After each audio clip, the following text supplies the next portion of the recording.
इस वीडियो में हम बात करेंगे ईरान, इजराइल और अमेरिका के महायुद्ध के बारे में। दरअसल ईरान के चक्कर में अब अमेरिका और चीन भिड़ गए हैं। कहीं वर्ल्ड वॉर, ये जो खाड़ी की जंग है, वो ना बन जाए। नमस्कार, आप देख रहे हैं न्यूज़ 18। मैं हूं आपके साथ श्रुति श्रीवास्तव। ईरान अमेरिका के बीच जो युद्ध चल रहा था, उसके खत्म होने की उम्मीदें अब समाप्त हो गई हैं।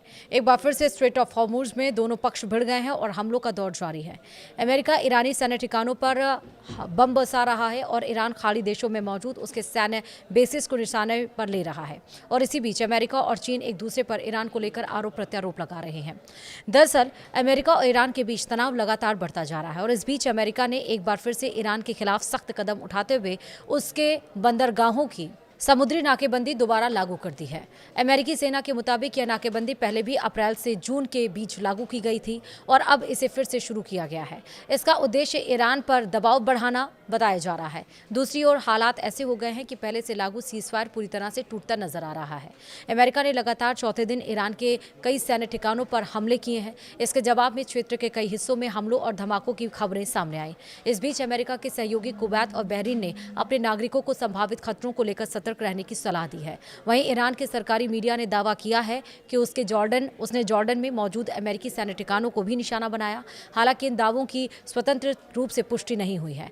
ट्रंप ने पुलों, बिजली संयंत्रों पर भी हमले की चेतावनी दी है। इस दरमियान अमेरिकी राष्ट्रपति डोनाल्ड ट्रंप ने एक टीवी इंटरव्यू में ईरान को कड़ी चेतावनी दी। उन्होंने कहा कि यदि तेहरान जल्द बातचीत की मेज पर वापस नहीं आता है तो अगले सप्ताह अमेरिका ईरान के पुलों और बिजली संयंत्रों पर हमला कर सकता है।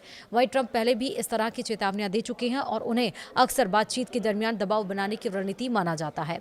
वहीं हॉर्मुज से गुजरने वाले जहाजों पर कोई भी फीस नहीं लगेगी। ट्रंप ने अपने पहले किए गए एक फैसले में बदलाव भी किया है। उन्होंने कहा है कि अब हॉर्मुज जलडमरू मध्य से गुजरने वाले मालवाहक जहाजों पर 20% शुल्क नहीं लगाया जाएगा और इसके बजाय खाड़ी के देशों द्वारा अमेरिका में किए जाने वाले निवेश को प्राथमिकता दी जाएगी। इस फैसले को क्षेत्रीय सहयोग बढ़ाने और व्यापारिक तनाव कम करने की कोशिश के रूप में देखा जा रहा है। अब इस लड़ाई से अपडेट्स क्या क्या आए हैं वो भी समझिए। पहला ये है कि ईरान के बुशेहर प्रांत के गवर्नर मोहम्मद मुजाफरी ने कहा है कि अमेरिका के हमलों में शहर के 4 स्थानों को निशाना बनाया गया। सरकारी समाचार एजेंसी IRNA के अनुसार मंगलवार सुबह हुए इन हमलों में किसी के हताहत होने की सूचना नहीं है। गवर्नर ने बताया कि सभी राहत और बचाव एजेंसियों को अलर्ट पर रखा गया है और फिलहाल शहर में स्थिति शांतिपूर्ण बनी हुई है। वहीं संयुक्त राष्ट्र में चीन के राजदूत सुन लेई ने अमेरिका पर ईरान पर बड़े सैन्य हमले करके पूरे क्षेत्र को एक बार फिर से खतरनाक स्थिति में पहुंचाने का आरोप लगाया है।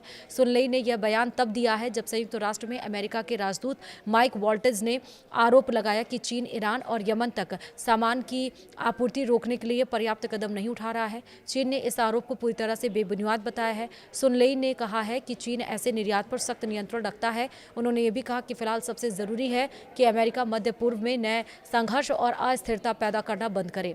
वहीं संयुक्त राष्ट्र में अमेरिका के राजदूत माइक वॉल्टेज ने चीन पर आरोप लगाया कि वह ईरान और यमन के हूती विद्रोहियों तक ऐसे सामान की आपूर्ति रोकने के लिए पर्याप्त कदम नहीं उठा रहा है जिनका इस्तेमाल सैन्य उद्देश्यों के लिए भी किया जा सकता है।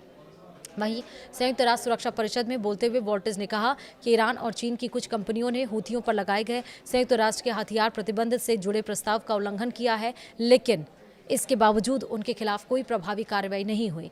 वहीं जहाज़ों की निगरानी करने वाली कंपनी कपलर के अनुसार अमेरिका की समुद्री नाकेबंदी लागू होने से पहले मंगलवार को हॉर्मुज जलडमरू मध्य से गुजरने वाले जहाज़ों की संख्या बढ़ गई है। आंकड़ों के मुताबिक इस दौरान गुजरने वाले 11,000 जहाज़ों में से 9 ईरान से जुड़े व्यापारिक मार्ग का इस्तेमाल कर रहे थे।